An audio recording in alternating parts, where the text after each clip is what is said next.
الحمد لله وحده والصلاة والسلام على من لا نبي بعده أما بعد فأعوذ بالله من الشيطان الرجيم بسم الله الرحمن الرحيم إن عدة الشهور عند الله 12 شهرا في كتاب الله يوم خلق السماوات والأرض منها 4 حرم ذلك الدين القيم فلا تظلموا فيهن أنفسكم وقاتلوا المشركين كافة كما يقاتلونكم كافة واعلموا أن الله مع المتقين صدق الله العظيم اللهم صل على محمد وعلى آل محمد كما صليت على إبراهيم وعلى آل إبراهيم إنك حميد مجيد اللهم بارك على محمد وعلى آل محمد كما باركت على إبراهيم وعلى آل إبراهيم إنك حميد مجيد سبحانك لا علم لنا إلا ما علمتنا إنك أنت العليم الحكيم رب اشرح لي صدري ويسر لي أمري واحلل عقدة من لساني يفقهوا قولي اللهم انفعنا بما علمتنا وعلمنا ما ينفعنا وزدنا علما أما بعد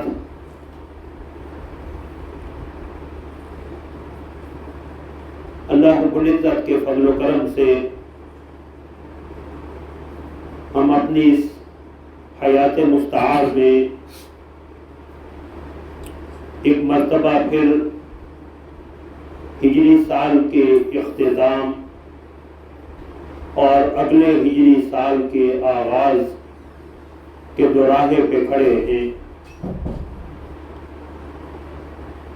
انسانی تاریخ میں واقعات اور دیگر امور کی ترتیب و تدوین کے لیے مختلف اہم تاریخی واقعات کی بنیاد پہ تاریخ کو ترتیب دیا جاتا رہا۔ اس وقت 2 بڑے تاریخی کیلنڈر رائج ہیں، ایک شمسی اور دوسرا قمری۔ قمری جسے ہم ہجری یا اسلامی سال بھی کہتے ہیں، اور سال کی ان 12 مہینوں میں تقسیم یہ انسان کی تقسیم نہیں ہے، بلکہ اللہ رب العزت کی اس وقت سے تقسیم اور ترتیب ہے جب اللہ رب العزت نے آسمان اور زمین کو پیدا کیا۔ سورہ توبہ کی جو آیت کریمہ میں نے تلاوت کی ہے، اس میں اللہ رب العزت نے یہی ارشاد فرمایا کہ ان عدت الشہور عند اللہ 12 شہرا فی کتاب اللہ، بے شک مہینوں کی تعداد گنتی اللہ کے ہاں 12 مہینے ہیں، اللہ کے علم میں، اللہ کی تحریر میں۔ یوم خلق السماوات والارض، اس دن سے جس دن اللہ رب العزت نے آسمانوں اور زمین کو پیدا کیا۔ منہا 4 حرم، ان میں 4 مہینے حرمت والے، عظمت والے، احترام والے ہیں۔ فلا تظلموا فی ذلک الدین القیم، یہی سیدھا پختہ اور مضبوط دین ہے۔ فلا تظلموا فیہن انفسکم، تو ان میں اپنی جانوں پہ ظلم مت کرو۔ رسول اللہ صلی اللہ علیہ وسلم کی بعثت سے پہلے عربوں کے ہاں بالعموم عام الفیل، جس سال ابرہہ نے بیت اللہ پہ اپنے ہاتھیوں کے لشکر سمیت حملہ کیا اور اسے اللہ رب العزت نے اپنی قدرت کاملہ سے تباہ و برباد کیا، تو اس واقعہ کو بنیاد بنا کے عربوں کے ہاں تاریخ چل رہی تھی۔ بعد عربوں کے ہاں عرب سردار ہشام ابن مغیرہ کی وفات کو بنیاد بناتے ہوئے تاریخ چل رہی تھی۔ رسول اللہ صلی اللہ علیہ وسلم کے عہد مبارک میں اور سیدنا صدیق اکبر رضی اللہ تعالیٰ عنہ کے عہد خلافت میں اور سیدنا عمر رضی اللہ تعالیٰ عنہ کے ابتدائی دور میں اسلامی تاریخ کے بعد اہم واقعات کو بنیاد بنا کے تاریخی واقعات کو مدون کیا جاتا تھا۔ سنۃ الاذن، جس سال اللہ رب العزت نے مسلمانوں کو جو ہے وہ جہاد کی اجازت دی، سنۃ الابتلاء، ابتلاء اور آزمائش کا سال۔ تو اسی طرح مختلف جو ہے وہ تاریخی اہم واقعات کے بنا پہ تاریخ کو مدون کیا جاتا تھا۔ تو حضرت عمر رضی اللہ تعالیٰ عنہ کے دور میں سن 16 ہجری میں، سن 17 یا 18 ہجری، یہ 3 اقوال ہیں۔ حضرت عمر رضی اللہ تعالیٰ عنہ نے حضرت ابو موسیٰ اشعری رضی اللہ تعالیٰ عنہ کی تحریک پہ کہ انہوں نے خط لکھا کہ آپ کی طرف سے ہمیں جو خطوط آتے ہیں عمال اور حکمرانوں کو، اس پہ کوئی تاریخ درج نہیں ہوتی، جبکہ یہاں تاریخ کا اعتبار کیا جاتا جن علاقوں میں ہم موجود ہیں۔ تو اگر ان خطوط پہ کوئی تحریر جو ہے وہ رقم کر دی جائے۔ بعض جو ہے وہ روایات میں آتا ہے کہ یمن کے ایک اور عامل کی یا ایک شخص کی جو ہے وہ تحریک پہ حضرت عمر نے حضرات صحابہ سے مشورہ کیا، اور امام ابن کثیر رحمۃ اللہ علیہ اور دیگر اصحاب سیر نے یہ بھی لکھا ہے کہ حضرت عمر رضی اللہ تعالیٰ عنہ کے پاس اسی دوران ایک خط آیا کسی علاقہ سے، اور اس میں لکھا تھا شعبان۔ تو ہمیں یہ کون سا شعبان ہے، کس سال کا شعبان ہے؟ تو حضرت عمر رضی اللہ تعالیٰ عنہ نے حضرات صحابہ سے مشورہ کیا کہ ہم اسلامی تاریخ کے لیے کسی چیز کو بنیاد بنائیں۔ ابتدائی طور پہ 4 جو ہے وہ تجاویز آئیں، رسول اللہ صلی اللہ علیہ وسلم کی ولادت، رسول اللہ صلی اللہ علیہ وسلم کی بعثت، ہجرت مدینہ، اور رسول اللہ صلی اللہ علیہ وسلم کی وفات اور دنیا سے تشریف لے جانا۔ ان 2 پہلے جو امور تھے، بعثت نبوی اور ولادت نبوی، تو اس میں اختلاف کا قوی اندیشہ تھا کہ اس کی حتمی تعیین جو ہے وہ ممکن نہیں تھی کہ کس طور پہ رسول اللہ صلی اللہ علیہ وسلم کی ولادت کے حوالے سے، تاریخ کے حوالے سے جو اختلاف کتب تاریخ میں مذکور ہے، اسی طرح آغاز وحی کے حوالے سے، تو ان 2 امور کو مؤخر کیا گیا۔ بالخصوص ولادت کو بنیاد بنانے میں نصارہ اور عیسائیوں کے ساتھ بھی مشابہت تھی کہ وہ حضرت عیسیٰ علیہ السلام کی ولادت سے اپنے تاریخی سال جو ہے وہ ترتیب دیتے ہیں۔ رسول اللہ صلی اللہ علیہ وسلم کی وفات کو اس لیے بنیاد نہیں بنایا گیا کہ اس سے ہر سال جو ہے وہ مسلمانوں کا غم جو ہے وہ تازہ ہوتا۔ تو حضرت علی رضی اللہ تعالیٰ عنہ کی رائے یہ تھی، اور اسی کو اختیار کرتے ہوئے حضرت عمر رضی اللہ تعالیٰ عنہ نے حکم دیا کہ ہجرت کو جو ہے وہ اسلامی تاریخ کا، اسلامی سال کی بنیاد قرار دے دیا جائے۔ اور اس کی وجہ یہ تھی کہ ہجرت جو ہے وہ حق و باطل کے درمیان امتیاز اور تفریق کا ایک واضح بنیاد ہے، کہ ہجرت کے بعد ہی جمعہ کا، عیدین کا جو ہے وہ باقاعدہ آغاز کیا گیا، اسلامی احکام اور شعائر کا عملی طور پہ نفاذ ہجرت کے بعد ہی ممکن ہوا۔ تو اب ہجرت تو رسول اللہ صلی اللہ علیہ وسلم نے سفر میں کی، ربیع الاول میں آپ مدینہ منورہ پہنچے ہیں، تو پھر محرم سے آغاز کیوں کیا گیا؟ اس کی وجہ حضرات مؤرخین نے یہ لکھی ہے کہ ہجرت مدینہ کی بنیاد اور مقدمہ بیعت عقبہ ثانیہ بنا تھا۔ جب مدینہ منورہ سے کچھ حجاج کرام آئے اور انہوں نے رسول اللہ صلی اللہ علیہ وسلم سے عقبہ گھاٹی میں ملاقات کی اور آپ کو مدینہ منورہ آنے کی دعوت دی، تو یہی مقدمہ بنا تھا رسول اللہ صلی اللہ علیہ وسلم کے اور آپ کے صحابہ کی ہجرت کا۔ اور یہ بیعت عقبہ ثانیہ حج کے موقع پہ ذوالحج میں ہے، اور رسول اللہ صلی اللہ علیہ وسلم نے محرم میں جو ہے وہ ارادہ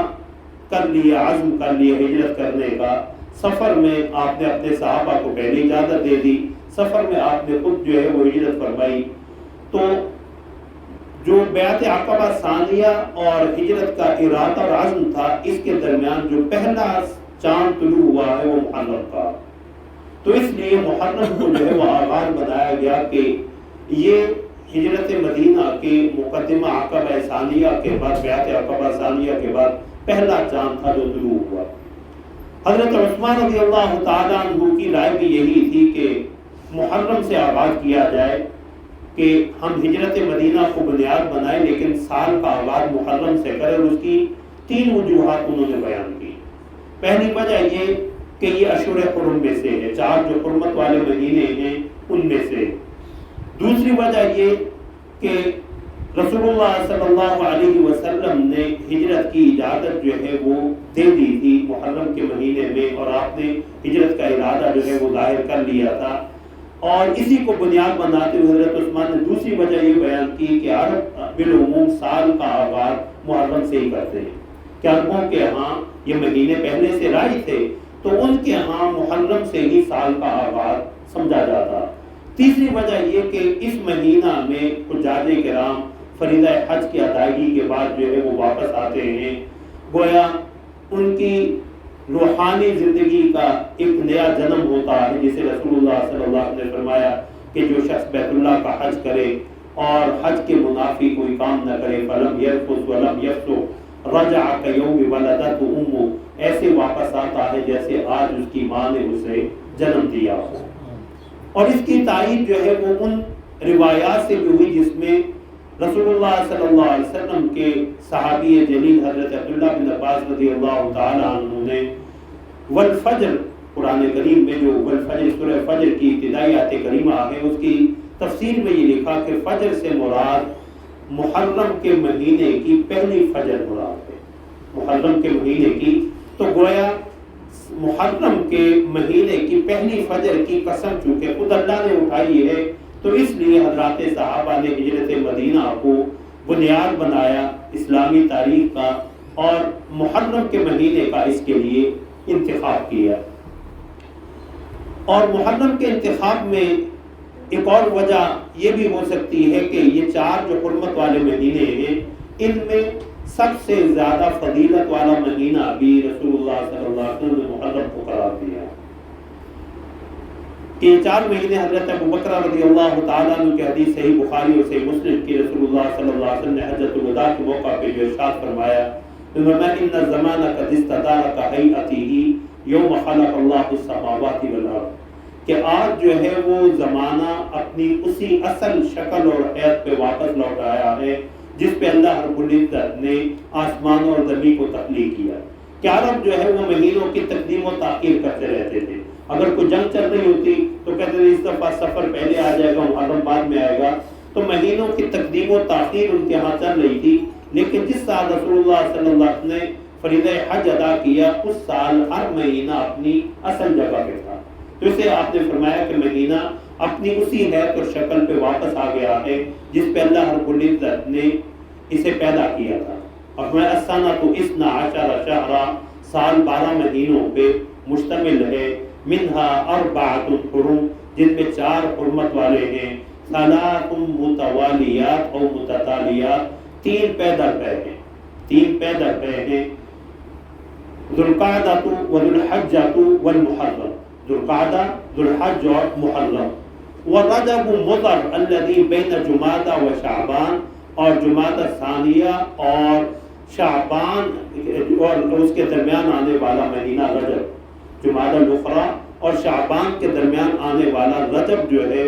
جو عرب کے ہاں رجب مضر، مضر قبیلے کا رجب کہلاتا تھا، کیونکہ عرب کا دوسرا بڑا قبیلہ ربیعہ وہ رمضان کو جو ہے وہ 4تھا حرمت والا مہینہ قرار دیتے ہوئے اسے رجب قرار دیتے تھے۔ تو رسول اللہ صلی اللہ علیہ وسلم نے مہینوں کی یہ تعیین بھی فرما دی کہ یہ 4 مہینے حرمت والے ہیں۔ اب امام ابن حجر رحمۃ اللہ علیہ فرماتے ہیں کہ اس سے یہ چیز بھی واضح ہو گئی کہ اسلامی تاریخی سال کا، ہجری سال کا آغاز بھی حرمت والے مہینے پہ ہو رہا ہے محرم، اور اختتام بھی حرمت والے مہینے ذو الحج پہ ہو رہا، اور درمیان میں بھی رجب حرمت والا مہینہ آ رہا، آغاز بھی حرمت والا مہینہ، اختتام بھی حرمت والا مہینہ، اور درمیان میں رجب بھی حرمت والا مہینہ۔ میں اختتام پہ 2 مہینے اکٹھے ہو گئے، ذو القعدہ اور ذو الحج۔ اس میں اس بات کی طرف اشارہ ہے کہ انسان کو اپنے خاتمے کی فکر کرنی چاہیے، کیونکہ اعمال کا دار و مدار خواتین اعمال پہ ہے، اعمال کے خاتمے اور انجام پہ۔ اب ان مہینوں کے حوالے سے اللہ رب العزت نے ایک عمومی حکم یہ دیا کہ ذالک الدین القیم، یہی پختہ دین ہے، یہی مضبوط دین ہے۔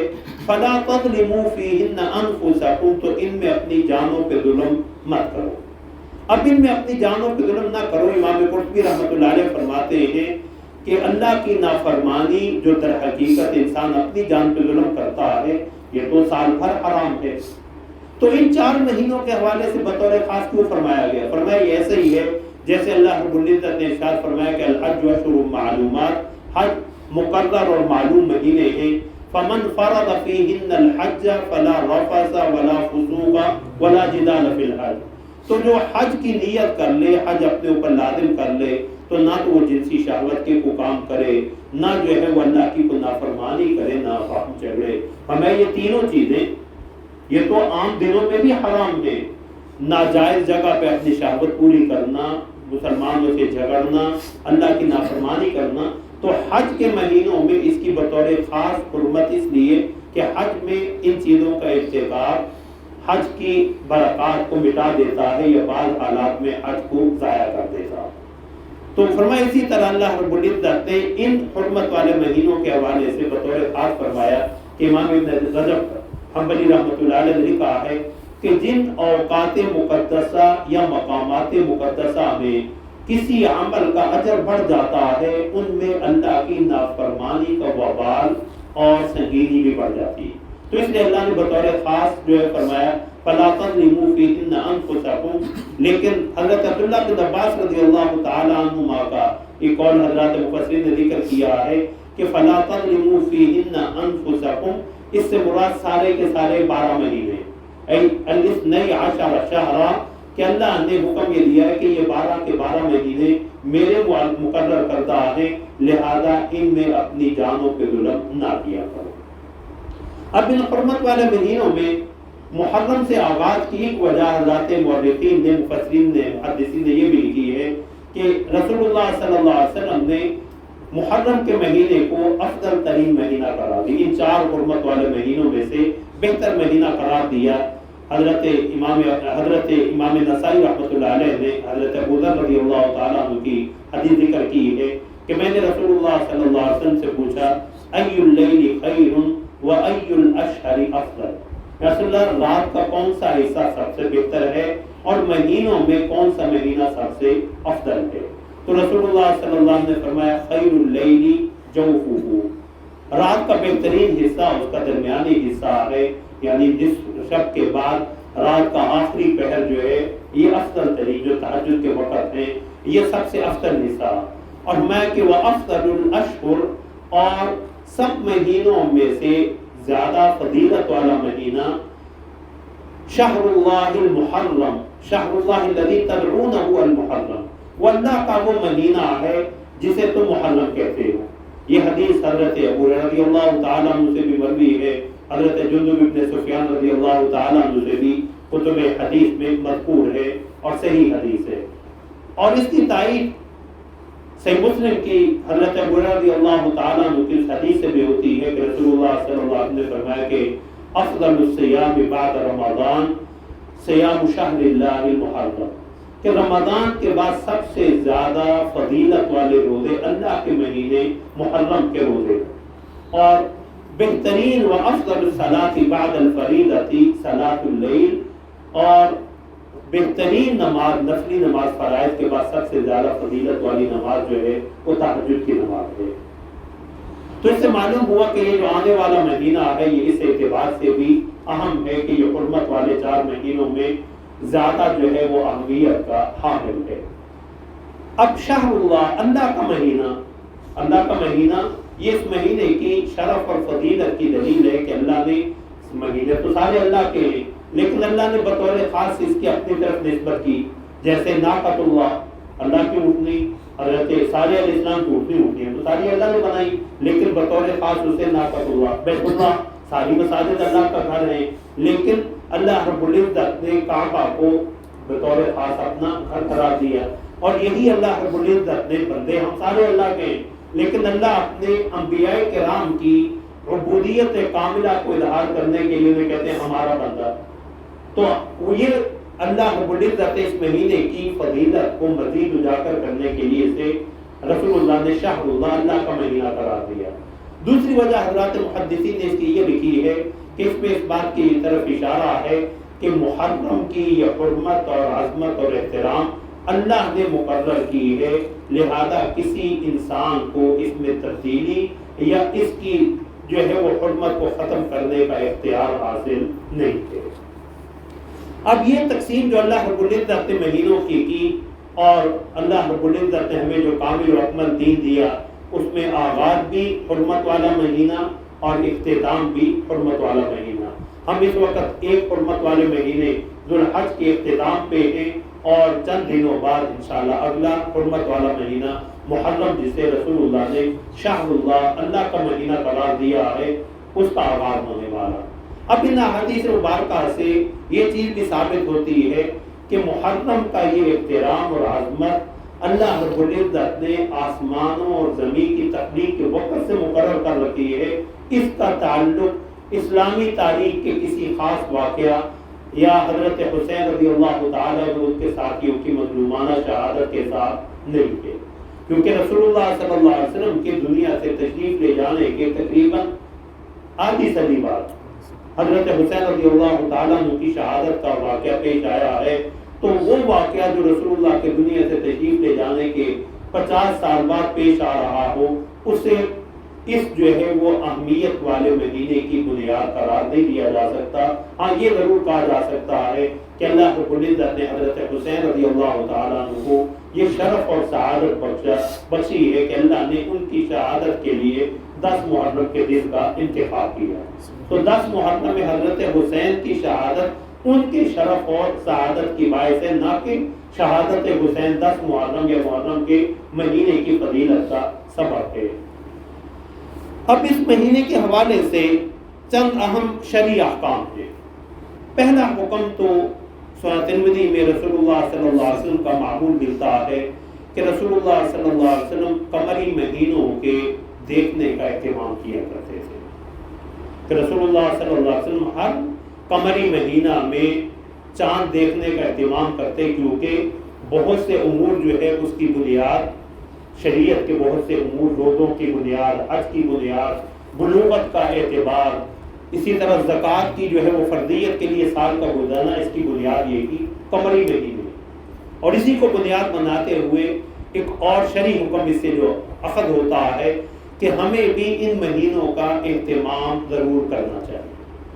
کہ جس طرح رسول اللہ صلی اللہ علیہ وسلم نے چاند دیکھنے کا اہتمام کیا، تو ہمیں کم از کم اتنا تو پتا ہو کہ قمری مہینہ اس وقت کون سا چل رہا ہے، اس کی کون سی تاریخ چل رہی ہے۔ اور حضرات مفسرین نے لکھا ہے کہ شرعی طور پہ قمری مہینوں کا، ہجری مہینوں کی تاریخ کا یاد رکھنا یہ فرض کفایہ ہے۔ فرض کفایہ ہے، جس طرح نماز جنازہ فرض کفایہ ہے کہ اگر کسی نے نہیں پڑھا تو سارے گناہ گار۔ تو اب ہماری بدقسمتی یہ ہے کہ ہمیں ان 12 مہینوں کے پورے نام بھی نہیں آتے،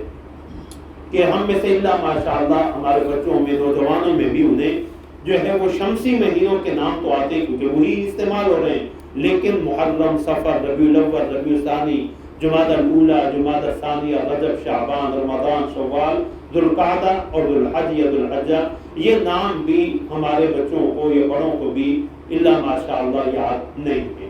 تو ان مہینوں کے ناموں کا صحیح طور پہ یاد ہونا اور اپنی زندگی میں اس کا جو ہے وہ اسے جاری کرنا، یہ بھی رسول اللہ صلی اللہ علیہ وسلم کی سنت کا احیاء ہے، یہ بھی رسول اللہ صلی اللہ علیہ وسلم کی سنت کا احیاء ہے۔ اور اگرچہ دوسرا حساب جو ہے اسے استعمال کرنا جائز ہے، لیکن افضل اور بہترین جو ہے وہ انہی مہینوں کا استعمال ہے جو شریعت اسلامیہ کی تعلیم کردہ مہینے ہیں، جس کی بنا پہ شریعت کے بہت سے احکام جو ہے وہ اخذ ہوتے ہیں۔ دوسرا بڑا حکم جو ہے یا شرعی حکم، وہ اس مہینے کے ساتھ بھی اور باقی مہینوں کے ساتھ بھی رسول اللہ صلی اللہ علیہ وسلم کا چاند دیکھنے کے بعد دعا پڑھنے کا اہتمام، کہ رسول اللہ صلی اللہ علیہ وسلم جب نیا چاند دیکھتے تو اللہ کے حضور یہ دعا کرتے، اللہم اہلہ علینا بالیمن والایمان والسلامۃ والاسلام ربی وربک اللہ، اور بعض روایات میں ہلال خیر ورشد یا ہلال خیر ورشد، دونوں طرح روایت آتی کہ اے اللہ اس مہینے کا آغاز، اس چاند کا طلوع ہمارے اوپر برکت کے ساتھ، ایمان کے ساتھ، سلامتی اور اسلام کے ساتھ ہو، اور پھر چاند کو خطاب کرتے ہوئے ربی و ربک اللہ، تیرا رب بھی اللہ ہے، میرا رب بھی اللہ ہے، تو بھی میرے رب کے حکم کا پابند ہے اور میں بھی اپنے رب کے حکم کا پابند ہوں۔ پھر اللہ کے حضور یہ دعا کہ ہلال خیر ورفت، اللہ اسے ہمارے لیے خیر کا اور برکت والا مہینہ بنا۔ اس کا اہتمام بھی کرنا چاہیے ہر نئے مہینے کے آغاز میں۔ تیسرا ایک حکم جو اسی ہی کی آپ اسی کے ضمن میں ہی کہہ سکتے ہیں، ضمنی حکم، اس نئے سال کے آغاز کی دعا۔ نئے سال کے آغاز کی دعا در حقیقت ہر نئے قمری مہینے کی دعا، لیکن معجم طبرانی میں جو ہے امام طبرانی رحمۃ اللہ علیہ نے صحیح حسن سند کے ساتھ ایک روایت ذکر کی ہے کہ حضرات صحابہ نئے سال کے آغاز پہ جو ہے وہ یہ دعا پڑھا کرتے تھے جو اسی دعا کے قریب تر ہے کہ اللہم ادخلہ علینا بالامن والایمان، اللہم احلہ علینا بالیمن والایمان، یا اللہم ادخلہ علینا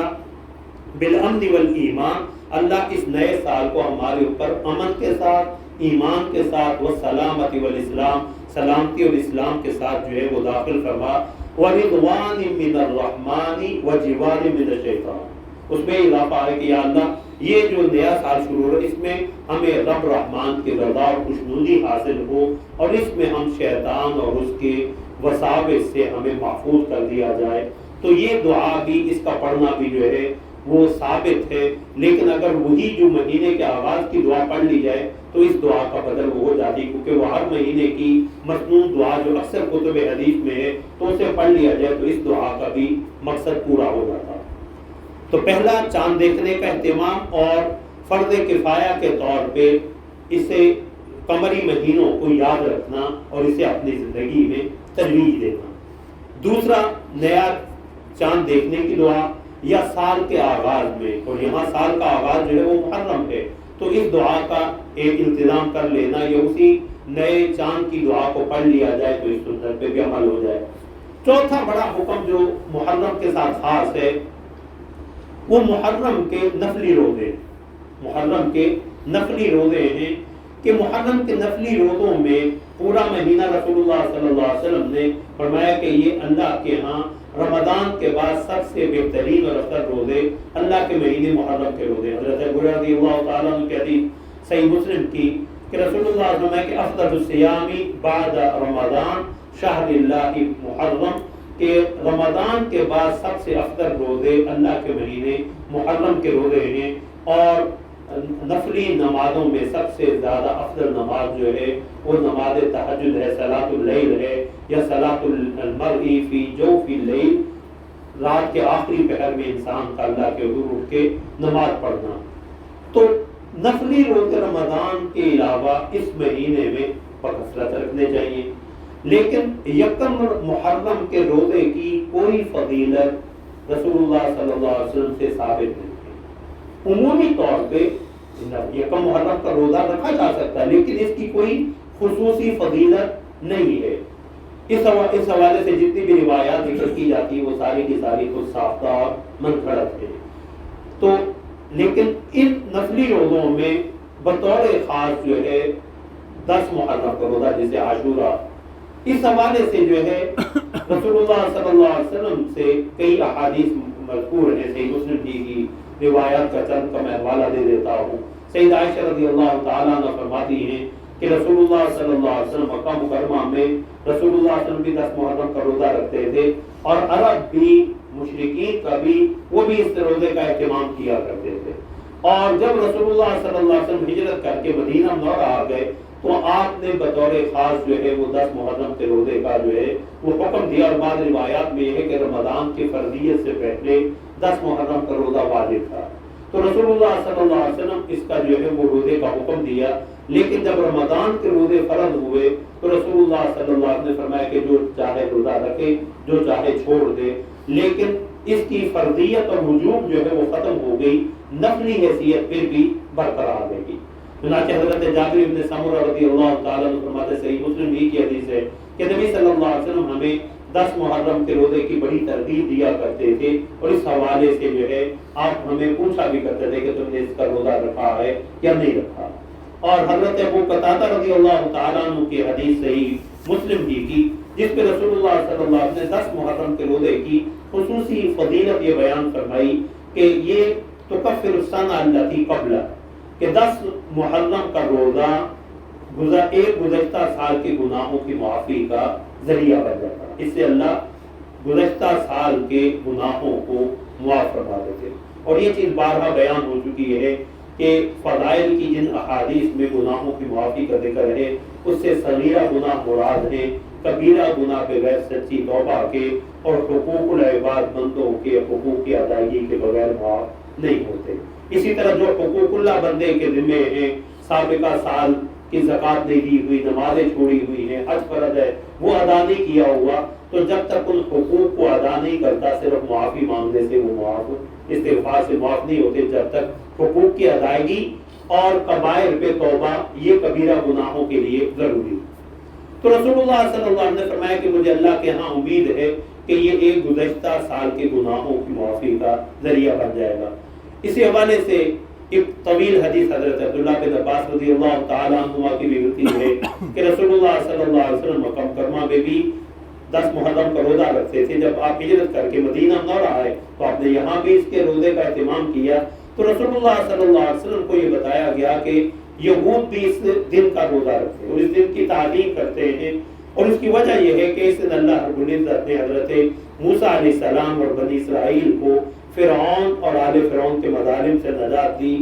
اور ان فرعون اور آل فرعون کو غرق کیا گیا۔ تو یہ چونکہ حضرت موسیٰ علیہ السلام اور بنی اسرائیل کی نجات کا دن ہے، لہذا حضرت موسیٰ علیہ السلام نے اس دن کا روزہ رکھا۔ تو رسول اللہ صلی اللہ علیہ وسلم کہ نحن اولا بموسیٰ منہم، ہمارا ان کی نسبت موسیٰ علیہ السلام سے زیادہ تعلق ہے کہ یہ تو موسیٰ علیہ السلام کی تعلیمات سے جو ہے وہ غافل ہو چکے ہیں، تو فرمایا ہمارا موسیٰ علیہ السلام سے زیادہ تعلق ہے۔ اور ایک روایت میں کہ موسیٰ علیہ السلام نے چونکہ اللہ کا شکر بجا لانے کے لیے اس دن کا روزہ رکھا، لہذا ہم بھی رکھتے ہیں۔ لیکن رسول اللہ صلی اللہ علیہ وسلم نے جو ہے یہود کی مخالفت اور ان کی مشابہت سے بچنے کے لیے فرمایا کہ اگر میں آئندہ سال زندہ رہا تو میں اس کے ساتھ 9 کا روزہ بھی رکھوں گا، 9 کا روزہ بھی رکھوں گا۔ لیکن اگلے سال آنے سے پہلے رسول اللہ صلی اللہ علیہ وسلم دنیا سے تشریف لے گئے، تو اس کی بنا پہ حضرات محدثین نے لکھا ہے کہ بہتر یہ ہے کہ 9-10 کا روزہ رکھ لے، 9 کا اور 10 کا۔ 9 کے روزے کی کوئی خصوصی فضیلت نہیں ہے، اصل فضیلت 10 کے روزے کی ہے، لیکن یہود کی مخالفت اور ان کی مشابہت سے بچنے کے لیے یہاں ہمارے لیے ایک اور اہم جو ہے وہ سبق ملتا ہے کہ جب دینی معاملات میں، روزے کے معاملے میں رسول اللہ صلی اللہ علیہ وسلم نے یہود کی مشابہت اختیار کرنے سے ہمیں روکا ہے، تو ہم دیگر معاملات میں یہود کی مشابہت، تجارت میں، سیاست میں، معیشت میں، معاشرت میں، معاملات میں یہود و نصارہ کی مشابہت جو ہے وہ کیسے اختیار کر سکتے ہیں۔ حضرت عبداللہ بن عباس رضی اللہ تعالیٰ عنہ کی ایک اور حدیث مسند احمد میں ملتی ہے کہ اس میں رسول اللہ صلی اللہ علیہ وسلم نے فرمایا کہ تم جو ہے وہ عاشورہ 10 محرم کا روزہ رکھا کرو، وخالفوا فیہ الیہود، اور اس میں یہود کی مخالفت کرو، فصوموا یوما قبلہ او یوما بعدہ۔ تو اس مخالفت کا طریقہ یہ بتلا دیا کہ اس سے ایک دن پہلے روزہ رکھ لو یا ایک دن بعد کا روزہ رکھ لو، تو 9-10 یا 10-11، کیونکہ مقصود کیا تھا؟ یہود کی مشابہت سے بچنا۔ حضرت عبداللہ بن عباس رضی اللہ تعالیٰ عنہما کی اور حدیث کے الفاظ یہ ہیں فصوموا یوما قبلہ و یوما بعدہ، کہ اس سے پہلے بھی ایک دن روزہ رکھ لو، اس کے بعد بھی ایک دن روزہ رکھ لو۔ اس لیے حضرات محدثین نے لکھا ہے کہ محرم کے یہ 10 محرم کے روزوں کے 4 درجات ہیں، 4 درجات ہیں یا 4 حالات بنتی ہیں 9 اور 10 کا روزہ رکھ لیا جائے۔ حضرت عبداللہ بن عباس کی اس حدیث کی بنا پہ کہ میں آئندہ سال زندہ رہا تو میں 9 کا روزہ رکھوں گا، 9 اور 10 کا رکھ لے یا 10 اور 11 کا رکھ لے، کیونکہ رسول اللہ صلی اللہ علیہ وسلم نے فرمایا کہ میں جو ہے ایک دن پہلے روزہ رکھو یا ایک دن بعد میں روزہ رکھ لو، یا حضرت عبداللہ بن عباس رضی اللہ تعالیٰ عنہما کی اس حدیث کی بنا پہ 9, 10, 11 تینوں کا رکھ لے کہ رسول اللہ نے میں ایک دن پہلے بھی رکھ لو ایک دن بعد میں بھی رکھ لو۔ چوتھی حالت یہ ہے کہ اگر جو ہے وہ ممکن نہ ہو تو صرف 10 محرم کا تو روزہ رکھ لے، کیونکہ حضرت ابو قتادہ رضی اللہ تعالیٰ عنہ کے حدیث میں 10 محرم کے روزے کی جو فضیلت آئی ہے وہ صرف اس ایک دن پہ ہے. اگرچہ یہ مکروہ ہے اکیلا روزہ رکھنا، لیکن روزہ رکھے تو اللہ رب العزت کے ہاں اس کا اجر و ثواب مل جائے گا. تو 9-10 کا، 10-11 کا، 9-10-11 کا، یہ اکیلے 10 کا، تو اس روزے کی فضیلت بھی احادیث سے ثابت ہے. اب محرم کے نفلی روزے بالخصوص 10 محرم 9-10 کا یا 10-11 کا روزہ رکھنا، اس کی فضیلت بھی رسول اللہ صلی اللہ علیہ وسلم سے ثابت ہے. یہ چوتھا شرعی حکم ہے. پانچواں شرعی حکم جو اس مہینے کے حوالے سے کتب حدیث میں ملتا ہے لیکن حضرات علماء کے ہاں اس میں اختلاف ہے، وہ یہ ہے کہ 10 محرم کو اپنے اہل و عیال پہ وسعت کرنا. اہل و عیال پہ وسعت کرنا. حضرت ابو رضی اللہ تعالیٰ عنہ کے حدیث سے امام مدیری رحمۃ اللہ علیہ نے ترغیب و ترغیب میں ذکر کی کہ جو شخص اپنے اہل و عیال پہ 10 محرم کو وسعت کرتا ہے، کچھ زیادہ ان کے لیے اہتمام کر دیتا ہے، تو اللہ اس کے لیے سال بھر وسعت اور برکت کا فیصلہ فرما دیتے ہیں. یہ حدیث 5 صحابہ کرام سے، حضرت جابر، حضرت عبداللہ بن مسعود، حضرت عبداللہ بن عمر، حضرت ابو سعید خدری اور حضرت ابو ہریرہ رضی اللہ تعالیٰ عنہما سے مروی. مرفوع بھی، اور حضرت عبداللہ بن عمر کی ایک روایت مرفوع یعنی رسول اللہ کے فرمان کے طور پہ، اور ایک حدیث میں ان کے اپنے قول کے طور پہ، اور بعض تابعین سے بھی. اس لیے اس میں علماء کا اختلاف ہے. بعض محدثین نے تو ان روایات کو انتہائی ضعیف قرار دیتے ہوئے، بعض نے تو اسے موضوع المنگھڑت بھی قرار دے دیا. اور لیکن محدثین میں سے ایک بہت بڑی تعداد، جن میں امام ابو زرع جیسے جلیل القدر محدث، ان کی ایک مستقل کتاب ہے، رسالہ ہے، التوصیۃ علی العیال، اپنے گھر والوں پہ وسعت کرنا اسی حدیث کی مناسبت سے. امام ابو زرع، امام یحیی القطان، امام عراقی، امام بیہقی، حافظ ابن حجر رحمۃ اللہ علیہ، امام سیوطی رحمۃ اللہ علیہ، ان سب ائمہ کا موقف یہ ہے کہ یہ احادیث مختلف اسناد کے ساتھ چونکہ مروی ہیں اور یہ مل کے جو ہے وہ قابل عمل بن جاتی. اس لیے امام بیہقی رحمۃ اللہ علیہ نے شعب الایمان میں ان روایات کو ذکر کرنے کے بعد لکھا ہے کہ وَهَذِهِ الْأَسَانِيدُ وَإِنْ كَانَتْ ضَعِيفَةً، کہ یہ اسانید سندیں اگرچہ انفرادی طور پہ کمزور ہیں، لیکن اذا ضم بعضها الى بعض، اگر ایک دوسرے کے ساتھ ملا دیا جائے تو اس سے معلوم ہوتا ہے کہ اس کی کوئی نہ کوئی بنیاد ضرور ہے. اور سفیان ابن عیینہ محدث سے فرماتے ہیں کہ ہم نے جربناہ مرارا، ہم نے اسے بارہا اس کا تجربہ کیا تو ہم نے اس کی برکات جو ہے وہ دیکھی ہیں. تو یہ کوئی واجب یا کوئی فرض حکم ہے نہیں، مستحب کے درجے میں ہے. اللہ رب العزت کچھ زیادہ گنجائش دے دے تو عام دنوں سے ہٹ کے گھر والوں کے لیے کچھ سودا صرف لانا ہے تو باقی دنوں کی بجائے اس دن لے آئیں، 10 محرم کو لے آئیں. روزہ رکھا ہوا ہے تو سحری افطار میں کچھ زیادہ بہتر اہتمام کر لیں، تو اس حدیث پہ عمل کی نیت کر لیں تو اللہ رب العزت کے ہاں وسعت، سال بھر کی وسعت اور برکت لینے کا ایک ذریعہ ہے جسے ہمارے اکابر نے اور ائمہ کرام، ائمہ اربعہ کے جو ہے وہاں اس حدیث پہ عمل کی بنیاد ان کی کتب فقہ میں ملتی ہے. تو اسے لڑائی اور جھگڑے کا ذریعہ نہ بنائیں. جس کا ذہن مانتا ہو تو یہ مستحب عمل ہے، کوئی واجب اور فرض تو ہے نہیں کہ نہیں کیا تو گناہگار ہوگا. تو یہ چند اعمال ہیں، اہم احکام جو محرم سے وابستہ. اب محرم الحرام کے حوالے سے کچھ ایسے امور جو ہمارے یہاں شعوری یا غیر شعوری طور پہ رائج ہو چکے ہیں، ان کی وہ باطل نظریات یا تصورات ان سے بچنا بھی ضروری ہے، کیونکہ اللہ رب العزت میں فلا تظلموا فیہن انفسکم، ان مہینوں میں بطور خاص ان 4 مہینوں میں یا 12 مہینوں میں حضرت عبداللہ بن عباس کے قول کے مطابق اپنی جانوں پہ ظلم نہ کرو. اب یہ جو اللہ رب العزت نے جو شریعت مقرر کی ہے، اس شریعت میں اپنی طرف سے کوئی اضافہ کرنا یا کوئی کمی کرنا، اس سے بڑا ظلم اور کیا ہو. امام ابن قیم رحمۃ اللہ علیہ نے کہا ہے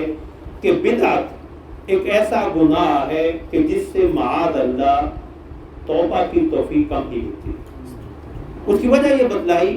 کہ جب انسان کسی گناہ کو گناہ سمجھ کے کرتا ہے تو اس سے توبہ کی گئی، اسے احساس ہوگا، کوشش کرے گا. لیکن جس عمل کو وہ شریعت سمجھ کے کر رہا ہے، دین سمجھ کے کر رہا ہے، اور اجر و ثواب کی نیت سے کر رہا ہے، اسے کیسے چھوڑے گا؟ وہ تو اسے دین سمجھ رہا۔ تو اس مہینے کے حوالے سے پہلا باطل تصور یہ کہ ہمارے ہاں بالعموم محرم کا آغاز ہو تو ہم سمجھتے ہیں یہ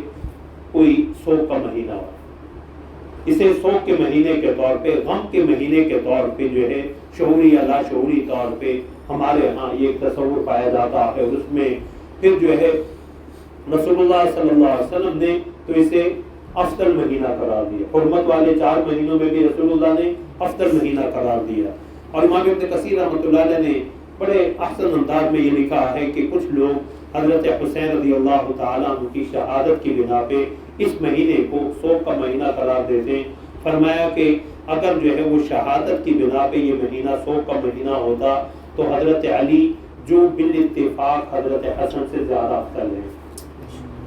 حضرت علی، حضرت حسن اور حضرت حسین سے افضل ہے، اس میں کسی کا اختلاف نہیں ہے۔ تو فرمایا حضرت حسین سے زیادہ افضل شخصیت حضرت علی کی شہادت جس مہینے میں ہوئی ہے پھر تو وہ بھی سوگ کا مہینہ ہونا چاہیے۔ فرمایا پھر امت کے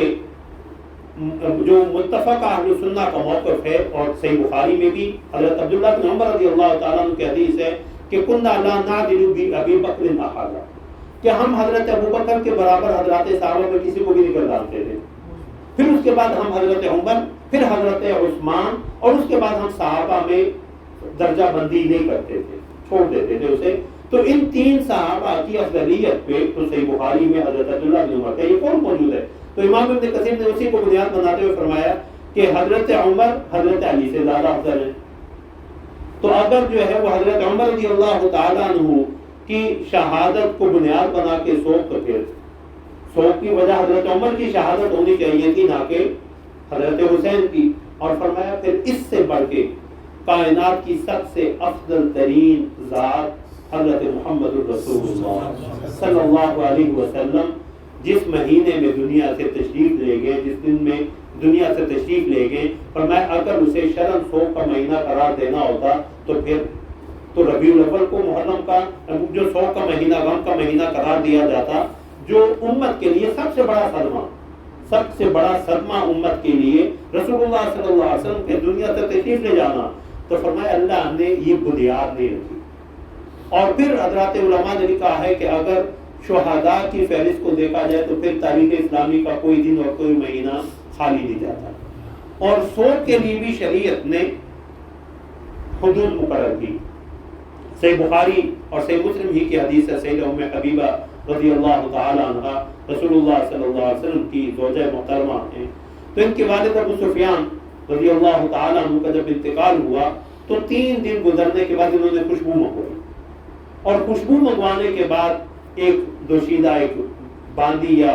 گھر میں کوئی کام کرنے والی بچی تھی تو اسے لگائی، اور ومسح بها عارضیہا، اور اپنے رخساروں پہ بھی لگائی، اپنے رخساروں پہ بھی۔ اور فرمایا کہ مجھے اس کی کوئی ضرورت نہیں، کیونکہ رسول اللہ تو دنیا سے تشریف لے جا چکے ہیں، لیکن میں نے رسول اللہ صلی اللہ علیہ وسلم سے یہ سنا ہے کہ کسی ایسی عورت کے لیے جو اللہ اور آخرت کے دن پہ ایمان رکھتی ہو، یہ جائز نہیں ہے کہ وہ 3 دن سے زیادہ جو ہے وہ سوگ کرے، سوائے عورت کے لیے کہ وہ اپنے خاوند کی عدت 4 مہینے دنیا سے جانے کے بعد 4 مہینے 10 دن، اور وہ عدت بھی یہ نہیں ہے کہ کالا لباس پہن لے، وہ یہ عدت نہیں ہے کہ مارنا پیٹنا شروع کر دے اپنے آپ کو۔ رسول اللہ صلی اللہ علیہ وسلم کے واضح احکام اس حوالے سے موجود ہیں۔ حضرت عبداللہ بن مسعود رضی اللہ تعالیٰ عنہ کی حدیث صحیح بخاری کی کہ رسول اللہ صلی اللہ علیہ وسلم نے فرمایا لیس منا من ضرب الخدود وشق الجیوب ودعا بدعوى الجاہلیہ، کہ ہم میں سے نہیں ہے جو صدمے کے وقت اپنے رخسار پیٹنا شروع کر دے، اپنے گریباں کو پھاڑے اور زمانہ جاہلیت جیسی باتیں کرے۔ حضرت ابو سعید خدری رضی اللہ تعالیٰ عنہ کی حدیث، اس میں رسول اللہ صلی اللہ علیہ وسلم لعن اللہ النائحۃ والمستمع، رسول اللہ نے نوحہ اور بیان کرنے والی پہ بھی لعنت کی اور سننے والی پہ بھی۔ اس میں بھی ہمارے لیے سبق کہ ہم بھی بڑے شوق سے جو ہے وہ محرم کے ایام میں جو ہے ان مجالس کو جو ہے سوشل میڈیا پہ یا سننے کی کسی نہ کسی صورت جو ہے کہ یہ شاید حضرت حسین رضی اللہ تعالیٰ عنہ کا ہمارے اوپر حق ہے، حضرات صحابہ کا سب سے بڑا حق ہمارے اوپر ان کی اتباع ہے، ان کی پیروی ہے۔ تو رسول اللہ نے نوحہ بیان کرنے والی پہ بھی لعنت کی، سننے والی پہ بھی لعنت کی. اور رسول اللہ صلی اللہ علیہ وسلم نے ایک اور حدیث سنن ابن ماجہ میں حضرت ابو اوفا رضی اللہ تعالیٰ عنہ کی کہ نہى النبی صلی اللہ علیہ وسلم عن المراثی، رسول اللہ صلی اللہ علیہ وسلم نے ان مرثیوں سے منع فرمایا، ان مرثیوں سے منع فرمایا ہے کہ میت کی جو ہے وہ خوبیاں گنوائی جائیں. بلکہ بعض روایات میں حدیث میں تو یہ بھی آتا کہ ان المیت لا يعذب ببكاء اهله علیہ، کہ بسا اوقات میت کو اس کے گھر والوں کے رونے اور بین کی وجہ سے عذاب ہوتا کہ اگر وہ اس کی وصیت کر کے گیا کہ میرے بعد رونا دھونا بین کرنا، یا منع کر کے نہیں گیا. اور بعض حدیث میں آتا ہے کہ اسے اس بات کی تکلیف دی جاتی. یہاں یعذب سے مراد اذیت ہوتی کہ گھر والے اس کے بارے میں کہتے یہ ایسا تھا ایسا تھا، تو فرشتے اس کو پوچھتے واقعی تو ایسا تھا، تو اسے شرمندگی ہوتی ہے کہ میں تو ایسا نہیں تھا. اس کے بارے میں جو مبالغہ آرائیاں، تو یہ مہینہ سوگ کا مہینہ نہیں ہے، سوگ کا مہینہ نہیں ہے، غم کا مہینہ نہیں ہے. اور اس حوالے سے جو سوگ کی مروجہ صورتیں ہمارے یہاں رائج ہو چکی ہیں، ہم اہل سنت بھی جو ہے وہ اس میں جو ہے وہ سیاہ لباس پہننا اور یہ ساری چیزیں جو ہے وہ اہل بدعت کی ترویج اور ان کی تشہیر ہے، ان کے ساتھ تعاون ہے، ان کے ساتھ مشابہت ہے، جسے بچنے کی پوری کوشش کرنی چاہیے. اسی طرح اس مہینے کے ان احکام میں جو ہے جن چیزوں سے بچنا ضروری ہے، وہ ہمارے ہاں بھی اس مہینہ میں جو ہے وہ شادی نہ کرنا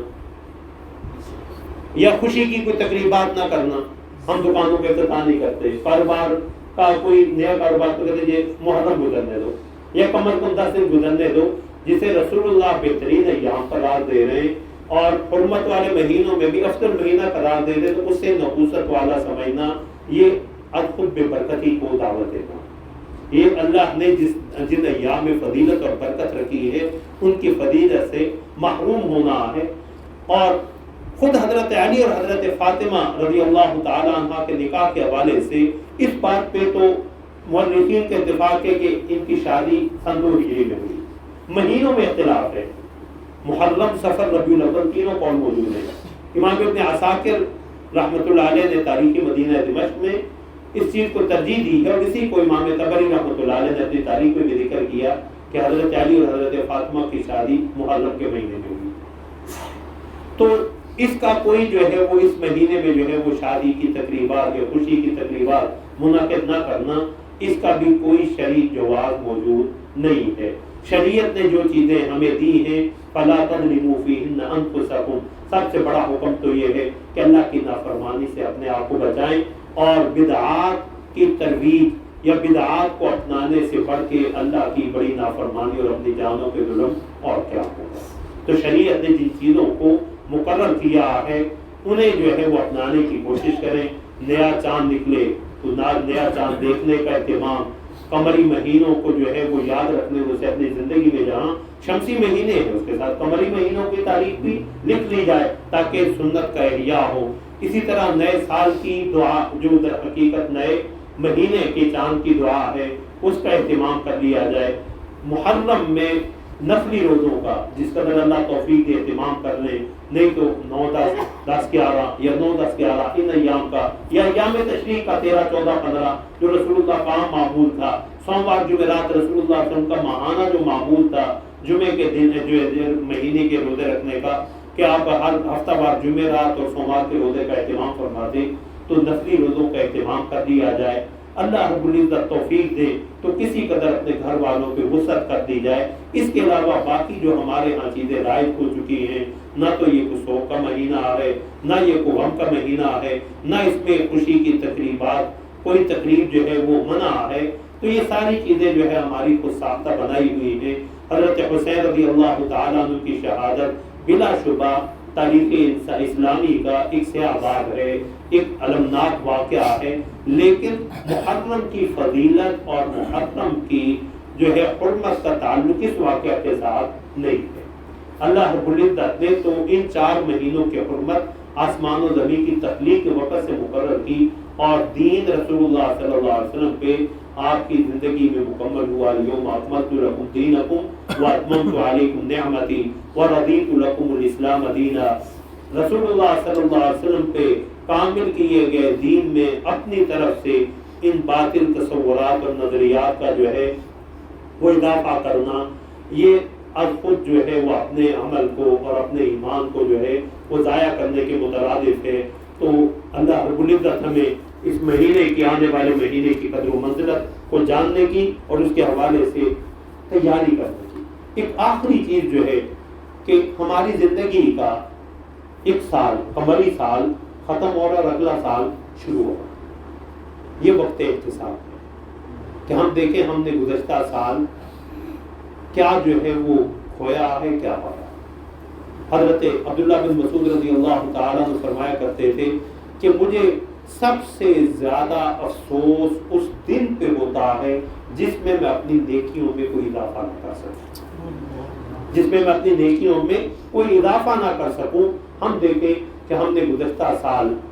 بحیثیت انفرادی اور بحیثیت اجتماعی امت نے کیا کھویا، کیا پایا، اور جو قومیں اپنے ماضی کو فراموش کر دیتی ہیں اور اپنے حال پہ نظر نہیں رکھتے، ان کا مستقبل نہیں ہوا کرتا۔ تو اپنے ماضی سے ہم سبق سیکھیں، مستقبل کے لیے نئے عمل تیار کریں۔ رسول اللہ صلی اللہ علیہ وسلم کی حدیث مبارک پہ اپنی گزارشات ختم کرتا ہوں۔ حضرت عبداللہ بن عباس رضی اللہ تعالیٰ عنہ کا فرمان ہے کہ رسول اللہ صلی اللہ علیہ وسلم نے فرمایا نعمتان مغبون فیہما کثیر من الناس، دو نعمتیں ایسی ہیں جس میں اکثر لوگ دھوکے میں پڑے ہیں، اکثر لوگ دھوکے میں پڑے ہوئے ہیں۔ الصحۃ والفراغ، صحت کی نعمت اور فرصت کی نعمت، کہ صحت میں اللہ کی اس نعمت کی قدر نہیں کرتے، خدا نخواستہ بیماری آ گئی، اب جی چاہتا ہے حج پہ جانے کو، عمرے پہ جانے کو نہیں جا سکتا، جی چاہتا ہے تہجد پڑھنے کو اب نہیں اٹھ پاتا، نوافل پڑھنے کو جی چاہتا ہے۔ اللہ رب العزت ہمیں آداب کی سلامتی نصیب فرمائے۔ بسا اوقات جو ہے وہ رکوع اور سجود مکمل طور پہ نہیں کر سکتا، اب یہ حسرتیں رہ جاتی ہیں کہ صحت کو غنیمت نہیں سمجھا۔ دوسرا فرصت، کہ اب اللہ نے فرصت دی ہے، اللہ نے ان ایام کے آنے سے پہلے جب انسان کی مصروفیات اور مشغولیت بڑھ جائے، ان ایام کو غنیمت جانے۔ اور حضرت حسن بصری رحمۃ اللہ علیہ کے قول ذہن میں آیا، فرمایا کرتے تھے کہ اعمل لدنیاک بقدر بقائک فیہا واعمل لآخرتک بقدر بقائک فیہا، دنیا کے لیے اتنی محنت اور کام کرو جتنا یہاں رہنا ہے، اور آخرت کے لیے اتنی محنت اور کام کرو جتنا وہاں رہنا ہے۔ اللہ ہمیں عمل کی توفیق عطا فرمائے۔ وآخر دعوانا الحمدللہ رب العالمین۔ موضوع کے مطابق کسی نے کوئی سوال کرنا ہو تو